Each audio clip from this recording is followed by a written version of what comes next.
A vida é uma trajetória de sucessivos aprendizados.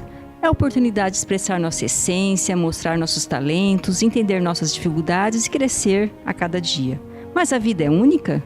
O que somos e sabemos hoje é resultado apenas do que aprendemos desde quando nascemos ou tem algo mais? Este é o MinemoCast, o podcast da Consecutivos, instituição sem fins lucrativos dedicada às pesquisas científicas de vidas passadas. Olá pessoal, estamos aqui em mais um episódio do nosso MinemoCast. Hoje com a convidada Patrícia Takaki, que vai contar um pouco para nós da história dela e da trajetória de pesquisas dentro do assunto da serexologia, especificamente sobre como ela tem feito isso, como que ela tem entendido essa pesquisa. Então, seja bem-vinda, Patrícia. Obrigada, olá pessoal, saudações aí o pessoal de casa. É um prazer estar aqui com a equipe do MinemoCast e vai ser um prazer ter esse bate-papo com a Michele Pontes. Além de tudo, é uma grande amiga. Isso. Então, assim, vai ter muita coisa assim que é legal, porque a gente vai poder explorar mais a Patrícia. Vamos aproveitar esse momento para ela nos ajudar e nos ensinar um pouco como que ela tem passado aí por essa experiência de mergulho na própria autopesquisa, né? Que é um verdadeiro oceano de possibilidades.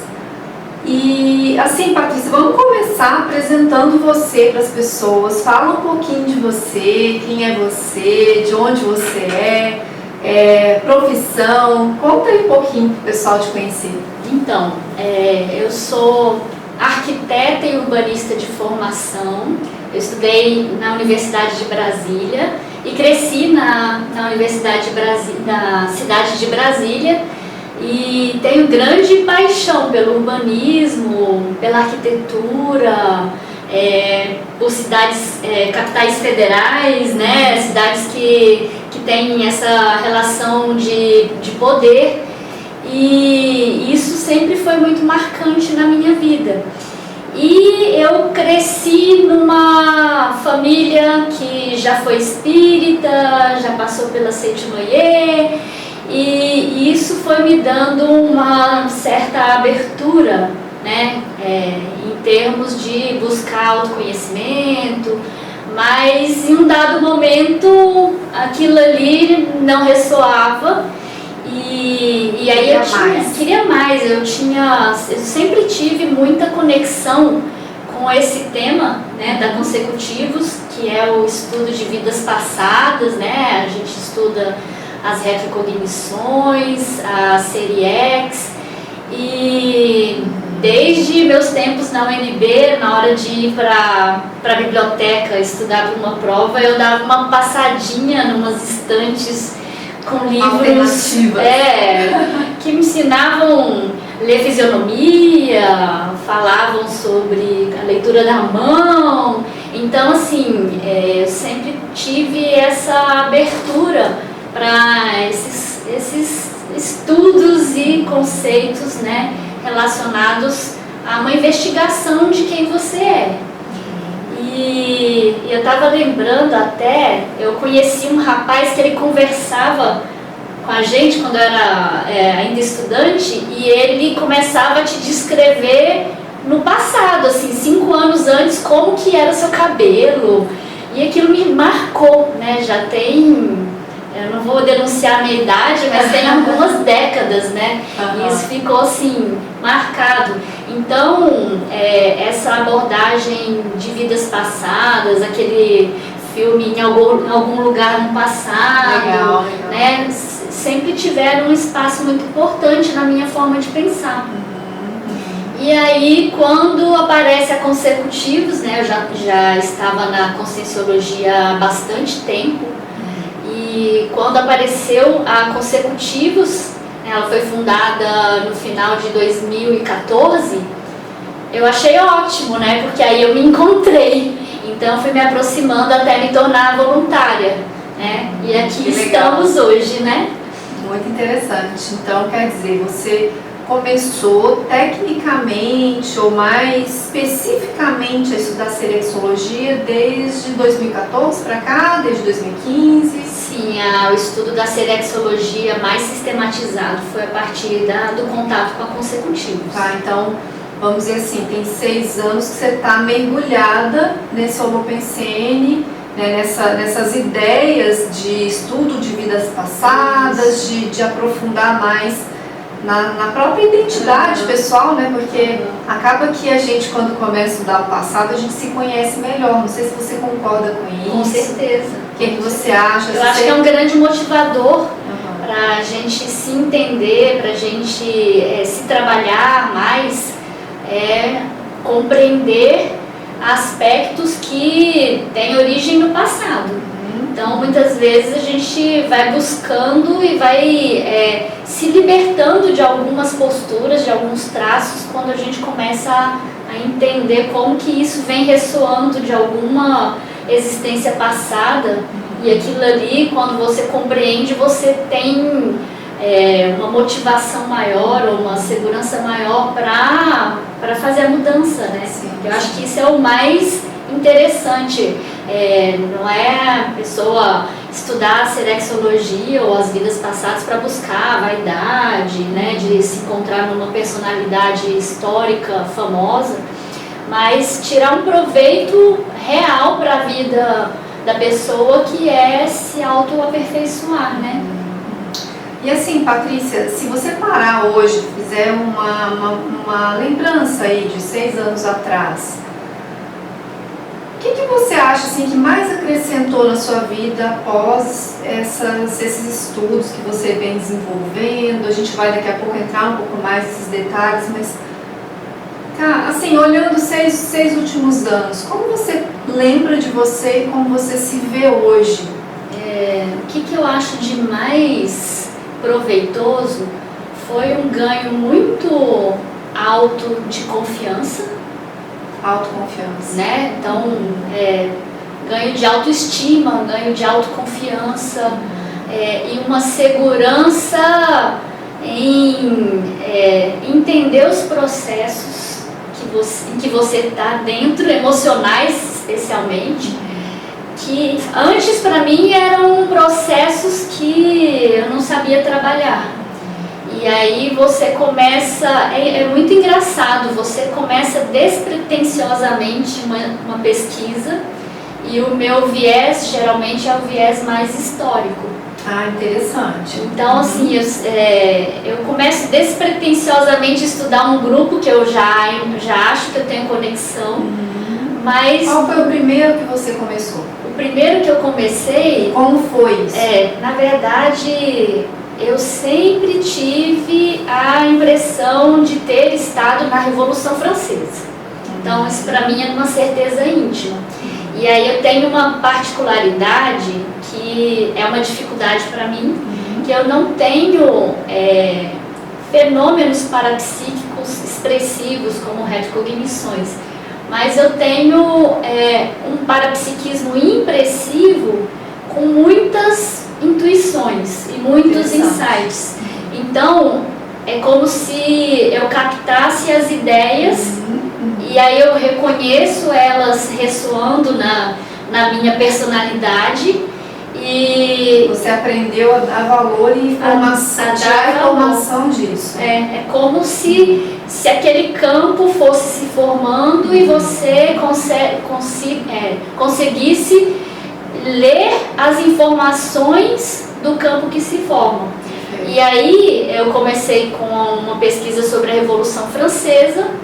A partir dessa pesquisa vão surgindo sincronicidades que vão te orientando para onde você deve pesquisar.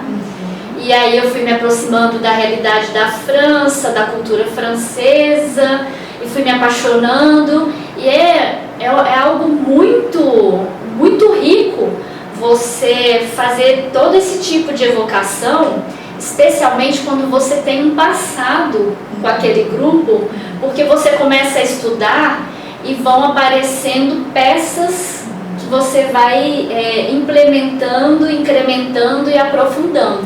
É tipo assim, um estudo histórico parapsíquico. Parapsíquico. Orientado pelo parapsiquismo. Muito legal. E aí você começa a estudar as personalidades, porque a Sim. história é feita pelas personalidades. E quando você vai estudando, você vai tendo acesso à forma de pensar, aos sentimentos, às intrigas, aos eventos. E aquilo gera um turbilhão, uma marola energética que provavelmente começa a trabalhar como um imã, vai trazendo aquelas consciências do nosso passado. E aí foi impressionante, porque eu comecei a respirar a França. A sensação que eu tinha é que eu tinha saudade da França, que eu precisava escutar o idioma francês, que eu precisava comer comida francesa, música. E aí eu fui cada vez mais mergulhando e saturando. E isso culminou com uma viagem retrocognitiva a Paris. E foi bem engraçado porque eu tive alguns colegas comigo lá em Paris. E esses colegas falaram assim: nossa, Paty, parece que você é outra personalidade aqui em Paris, você se transformou, é outro ego. E aí a gente entra nesse conceito da retroforma, né? Então, quando você já viveu num local e você tem os trejeitos que você tinha quando você era uma personalidade naquele contexto. Explica mais isso, porque às vezes as pessoas que vão assistir a gente, elas talvez possam em algum momento, numa determinada viagem, ter passado por algo parecido, mas não identificaram como tal nome, como tal conceito. Como que foi, assim? Como que foi o que as pessoas observaram em você que ficava tão ostensivo? Então, provavelmente o meu nível de assimilação com a cultura. Então, é como se eu cheguei em Paris, eu entrei no estilo parisiense do bon vivant, carpe diem, e é como se eu conhecesse as ruas, eu andava livremente, e um nível de entusiasmo, de motivação, você se sente à vontade, nem fala o idioma direito, né? Falando aquele francês macarrônico, né? E você começa a falar, todo mundo te entende, você não sabe como, parece que a energia transmite a comunicação, né? Então, tem toda essa condição e essa segurança em atuar com a cidade, se relacionar com as pessoas. Trânsito, abertura fluxo, de caminho, né? Vamos dizer isso, abertura de caminho, um fluxo energético, alguma coisa já conhecida da memória, que ela parcialmente vem à tona numa forma de atuar, de se portar. E eu acredito que muita gente tenha viajado para locais em que a pessoa se sentiu super bem, super à vontade, tudo deu certo, né? Parece que a pessoa já conhecia aquela cultura, aquelas pessoas, tinha um respeito mútuo, né? E às vezes até pode acontecer o contrário também, né? Às vezes tem retroformas, né? Sim, que não são tão positivas. Não são favoráveis. Pode ser que dentro do próprio grupo que vocês estavam havia alguém que não tinha tanto esse encaixe, né? E é interessante porque assim, a gente tem vivências diferentes em lugares diferentes, né? Nem todas as nossas vivências foram 100% positivas, né? Então, em locais em que a gente tem alguns contrafluxos, acidentes, como é comum, né, uma pessoa ir para a Europa e chega na Europa, torce o pé e passa toda a viagem na cama, né, no hospital. Eu conheço pelo menos uns 5 casos assim. E aí a gente vê por esse outro lado, né? Em algumas culturas a gente se sente bem porque o nosso passado ali pode ter sido um pouco mais positivo.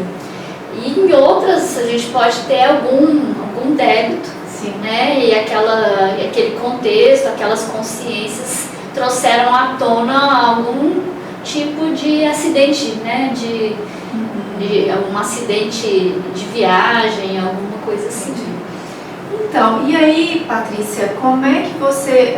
aí, beleza, a gente juntou então a pesquisa histórica, Isso. a vivência no local, Isso. todo o cabedal de informações parapsíquicos que você já tem, que você já vem trabalhando há algum tempo, né? Sensibilidade, que você falou que não tem grandes fenômenos, mas penso que podemos considerar isso aí, toda essa vivência que você tem, como uma sensibilidade, Sim, né? sim. Muito acurada. Não tem o fenômeno da retrocognição, né, propriamente dito, né, com imagens visuais, som. A lembrança propriamente dita do passado. Aquele filme do passado. Mas é a lembrança emocional, talvez, sim, você teve. Sim, a lembrança emocional. Então, realmente, a gente tem que aprender a tratar o nosso parapsiquismo. E uma coisa que eu achei bem bacana é que depois que aconteceu essa viagem, tudo isso aconteceu, eu voltei para o Brasil mais leve. Como se eu deixasse, se eu encontrasse aqueles amigos do passado, acontecesse algum evento energético, a saudade de reencontro, a saudade, né? A gente teve essa confluência lá no local onde provavelmente nós vivemos, e a partir daí cada um segue seu caminho.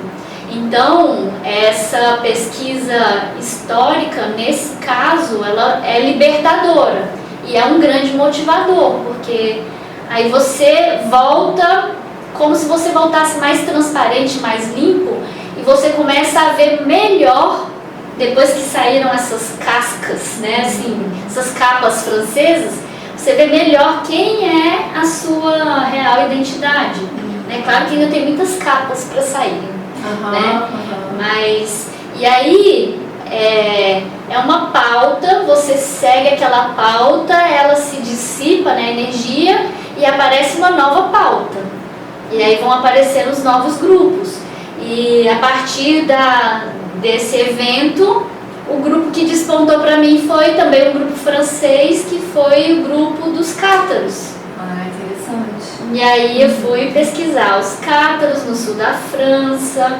Aí você passa por todo o contexto de novo. E você conectou de alguma maneira a Revolução Francesa com esse grupo dos cátaros? Eu conectei. Aí eu fui vendo todos os grupos que iam surgindo. E eles têm um pouco a ver com o conceito de retrocênia, né? Que eu tenho muita relação com revolução, com transformação, com talvez essa minha paixão, né, pelo urbanismo, pela arquitetura, tenha algum envolvimento com isso de renovar, de construir, de transformar o ambiente e a sociedade. E aí eu comecei a ver, ligando essa transformação do ambiente e da sociedade, com essa minha ideia inata da retrocognição, da imortalidade da alma, do renascimento, né, a ressoma que a gente chama.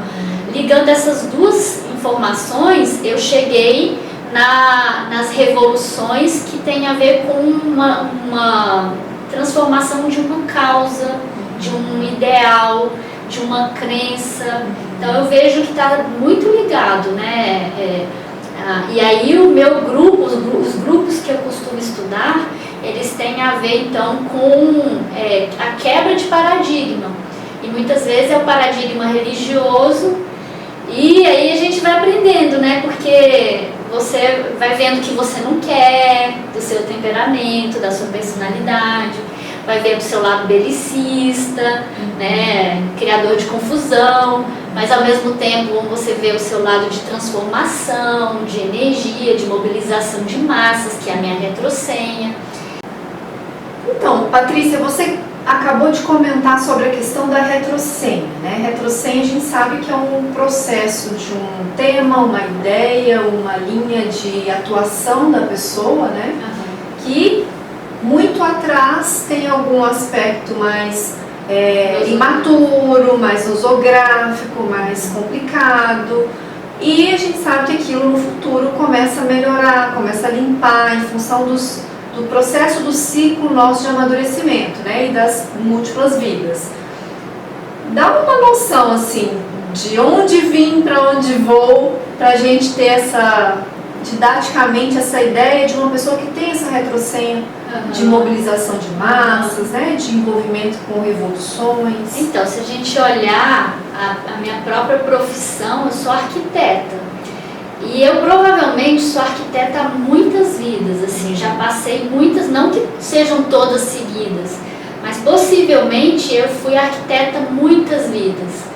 E se a gente olhar no passado, os arquitetos, eles eram o quê? O braço direito do rei, do imperador, e eles colocavam, concretizavam aquele ideal do imperador de construir um império, grandes obras.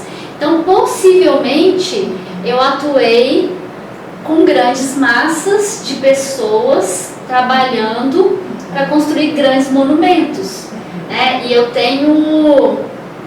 vou juntando as minhas pecinhas, né? Eu tenho uma ligação com túmulo, com mausoléu, e aí já é outra história, né? Mas provavelmente no passado eu trabalhei obrigando escravos a construírem. Então, se você mobiliza um grande volume de pessoas, já uma coisa mais manual, né? Se você vai vendo um desenvolvimento em outras vidas, provavelmente eu posso ter mobilizado pessoas através de uma liderança ideológica. Então você mobiliza as pessoas em relação a uma ideia, né, a uma causa, e nem sempre isso foi positivo. Provavelmente muitos generais mobilizaram exércitos, né, nas guerras, aquela figura de liderança tinha que motivar as pessoas a morrerem pela causa. E aí a gente vai vendo que isso é tudo muito belicista, né? E a própria instalação de cidades, domínio de territórios, né? Passava pela construção. Hoje a gente tem os direitos trabalhistas, né? Mas no passado passa por cima das pessoas. Então, né, na época de Roma, quantos não morreram construindo a engenharia de Roma, né?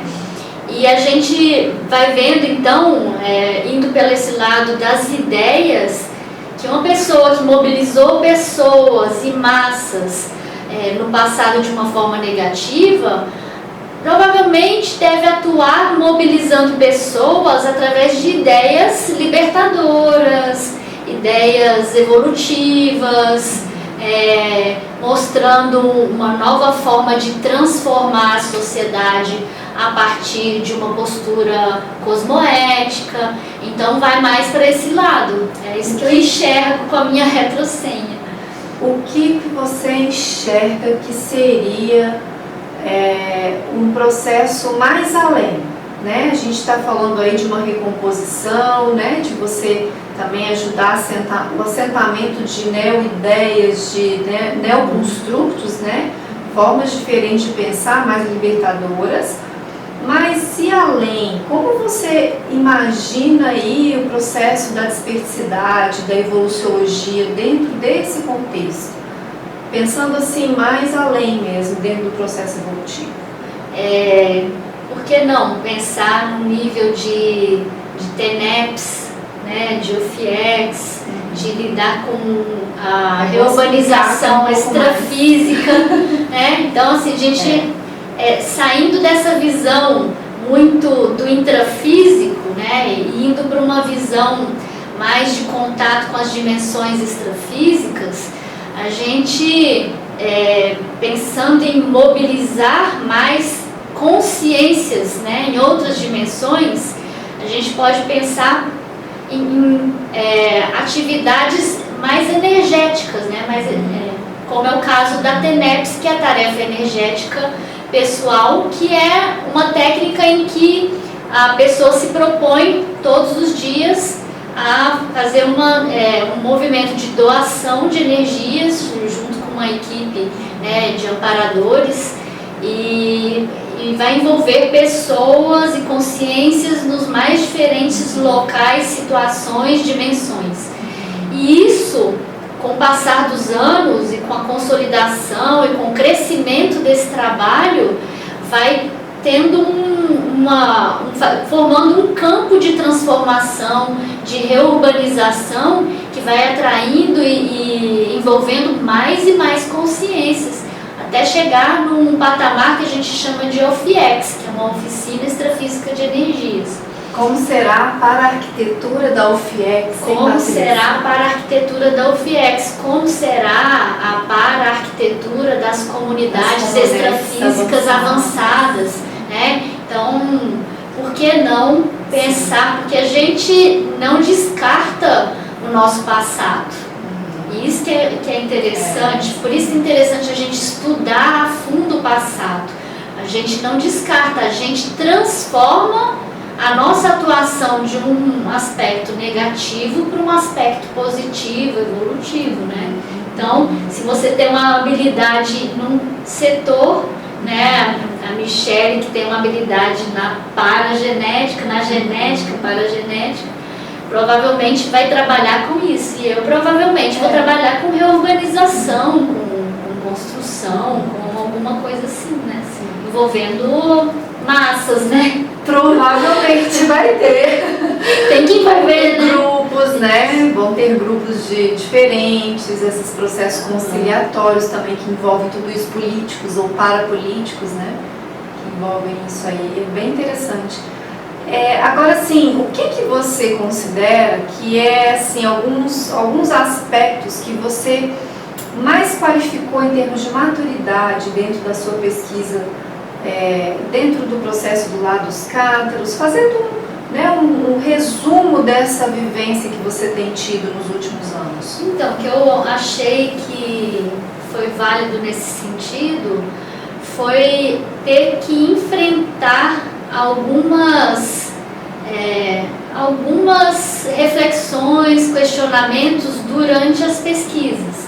Que não é nada fácil, né? Que não é nada fácil, porque você, quando vai pesquisar esses povos, você vê que tem muita coisa que ficou positiva, que ajudou na transformação, mas os meios muitas vezes foram errados, os interesses das pessoas envolvidos foram errados, né? Interesses pessoais, egoístas e tudo mais. E aí, quando você estuda, você não sabe de que lado você estava. E aí você entra em crise. Nossa, e se eu estava do lado do opressor e eu tive uma postura assim, assado, né? Negativa. Como que eu vou ter uma retrocognição para ver uma coisa dessas? Mas você naturalmente vai se colocando naqueles papéis e você vai começando a compreender o contexto da época, o contexto das consciências, e até se você esteve naquele contexto e realizou algo que hoje você não realizaria, paciência, né? Isso aí foi uma coisa do momento. Então, é muito interessante, um detalhe, se me permite, é muito interessante a gente não dourar a pílula. Exatamente. Porque um desafio do pesquisador que se depara com uma condição dessas, muitas vezes é querer achar que não é bem assim a história, né? Sim. Às vezes é até pior do que está escrito, né? Ou do que está relatado. E esse processo a gente tem que ter essa clareza, né? E aos poucos enfrentando. Não, e você às vezes vê alguns fatos e aí identifica alguns comportamentos naqueles fatos que você em algum momento já teve, né? E você, nossa, olha, esse comportamento que parecia tão pequeno, se eu tivesse naquele contexto, para onde esse comportamento me levaria? Para que tipo de decisão, né? E aí você vai sendo mais realista quanto a você mesmo e vai ficando cada vez mais tendo mais uma vacina, né?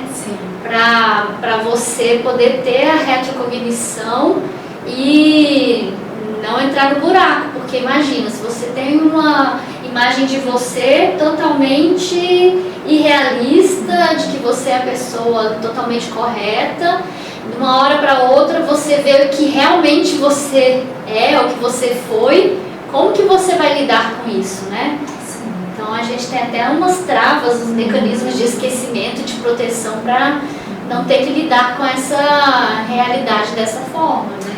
Agora sim, ó, vamos falar também um ponto bem que eu acho bem interessante, bem nevrálgico para todo pesquisador que tem interesse em estudar o passado, que é as relações de poder, né? Que eu acho que também isso até daria outro Mnemocast para a gente falar só sobre esse tema, mas vamos dar uma pincelada nisso aqui, porque o que eu estou pensando aqui enquanto você fala, né?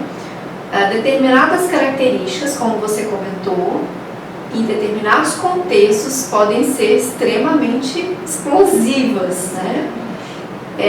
Agora hoje, a gente se conhecendo mais, a gente começa então a se valer dessas vacinas, estudando sobre o passado para a gente evitar determinados erros. Como que você enxerga isso no seu caso, Patrícia? Porque a gente já conversou antes, você comentou no início da nossa entrevista da sua relação com capitais federais, né? Você já morou em várias capitais, né? É verdade. Já morei em Buenos Aires, eu quase morei em Washington, Brasília. Então, quer dizer que é o centro do poder político. Exato. E como que você vê isso no seu caso e como que você se vale das suas pesquisas para tomar essas vacinas na prática? Ajuda a gente aí com essa ideia, com essas reflexões. Vacinas contra o poder? O mau uso, né? Porque é inevitável a gente lidar com isso, né? O que eu já vi, assim, eu até nem sei se eu teria tantas vacinas em relação ao poder, mas o que eu já vi é alguns indícios de que eu já estive no poder e eu tive arrependimentos quanto a esse poder. Então a gente chama de esbregue intermissivo, né? Então eu tenho alguns comportamentos hoje que mostram que eu já devo ter sido uma personalidade megalomaníaca, né? De gostar de coisas suntuosas, luxuosas. E hoje eu tenho algumas aversões a isso. Então mostra para mim como um indício para ser investigado de um esbregue intermissivo. Então, por exemplo, hoje eu tenho uma necessidade muito grande de plantar árvores, né? De não desperdiçar nada. Aproveitando o nosso convívio, a gente já sabe aqui Michele sabe todos os detalhes. E sempre que tem algo que vai ter um desperdício de recursos em função de uma suntuosidade, de um luxo, eu já tenho uma vacina nesse sentido de que o esbregue provavelmente me fez tomar essa precaução. Anti-abuso, né? Anti-abuso, de respeitar o ambiente, os recursos, alguma coisa assim. Muito interessante, é muito prático você ver, né, essa pesquisa, essas ideias. Eu acho que Patrícia, nossa, colaborou muito, sabe? Eu acho que a pessoa não precisa achar que tem que ter uma retrocognição. Isso é muito legal. Né, de cabo a rabo, para achar que isso vai fazer com que ela possa estudar serexologia. Não é assim, né? A gente, com os indícios da nossa vida atual, a gente descobre muita coisa. Então, é mais uma questão da pessoa ter paciência e colocando uma lupa e juntando as peças para poder tentar fazer essa leitura do passado, né? Então quer dizer que nos últimos 6 anos o resultado está sendo bom. Muita água passou por baixo da ponte, muitas páginas de livro foram lidas, muitas concierges apareceram na minha vida energeticamente e a Patrícia está cada vez mais confiante. Então eu acho que é por aí, vamos continuar a pesquisa. Patrícia, muito obrigada. Eu que agradeço. A Patrícia é uma pessoa assim muito despojada, ela se se coloca mesmo, ela esclarece através de exemplos, assim, sempre admirei muito isso em você e, assim, muito obrigada. Eu tá? que agradeço a oportunidade de estar aqui, né? E a minha admiração é recíproca por você. Estamos rasgando Obrigada cedo, pela nossa gente. amizade Desculpem, mas não dava pra gente, assim, né, deixar um momento muito importante aqui pra nós. A gente agradece vocês que acompanharam a entrevista até aqui. Se a gente falou alguma palavra, algum conceito que você não entendeu, fique à vontade para entrar em contato com a gente, deixar aqui embaixo nos comentários, ajudar a gente também sugerindo novos temas, né? Fiquem à vontade, a casa de vocês. E a gente aguarda vocês no nosso próximo episódio do MinemoCast. Até lá!